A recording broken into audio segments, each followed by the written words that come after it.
Muling nagkikislap ang mga tahanan, biyaya ang bilang sa bawat handaan.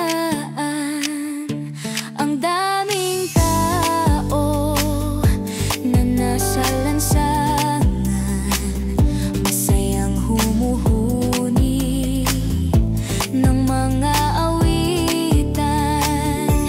Ngunit higit pa sa mga regalo, higit pa sa tining ng mga koro, higit pa sa mga handa't pagdiriwang, ang tunay na diwa ng Pasko.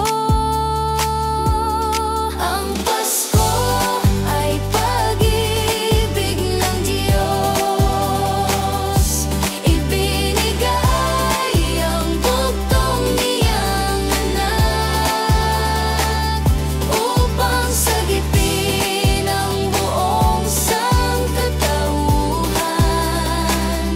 Ito ang handog, pag-asang walang hanggan.